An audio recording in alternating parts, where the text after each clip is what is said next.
வெற்றிவேல் முருகனுக்கு அரோகரா. என் அன்பு குழந்தையே, உனக்கான ஒரு உபதேசத்தை கொண்டு வந்துள்ளேன், கேள். பயணிப்பவர்கள் இடத்தில் எல்லாம் உண்மையை மட்டும் விதை. அவர்கள் ஒரு நாள் உண்மையை அறுவடை செய்வார்கள். என்னை முருகா என்று அழைக்கிறாய். நீ சந்தோஷமாக வாழப்போகிறாய்.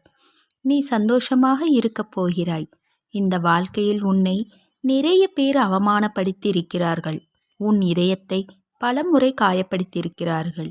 அதனால் நிறைய முறை நீ அழவும் செய்திருக்கிறாய். உன்னோட பிரச்சனைகளை நினைத்து அனுதினமும் கண்ணீர் வடித்து கொண்டிருக்கிறாய்.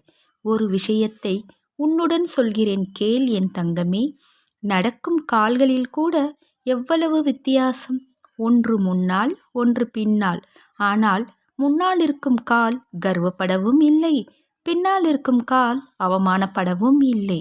அவைகளுக்கு உண்மை தெரியும், சில நிமிடத்தில் நம் நிலைமை மாறும் என்று. அதுபோல்தான் வாழ்க்கையும்.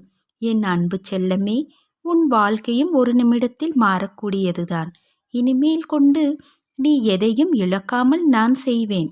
என் மனதை புரிந்து கொள்ள யார் இல்லையே என்றும், எனக்கு உதவி செய்ய யார் இருக்கிறார்கள் என்றும், எப்படி இந்த பிரச்சனையை கடந்து வெற்றி பெறப் போகிறேன் என்றும் கண்ணீர் மல்க என் பாதங்களில் விழுந்து கண்ணீர் மல்க அழுது கொண்டிருக்கிறாய்.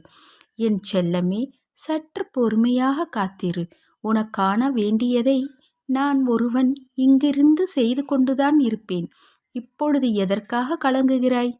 தக்க சமயத்தில் உன்னை தேடி வந்து வேண்டியதை தந்து உன்னை வழி நடத்தி செல்லவே முருகன் நான் இருக்கிறேன். திரும்பிய தருணத்தில் நான் உன் கண்முன்னே தோன்றுவேன்.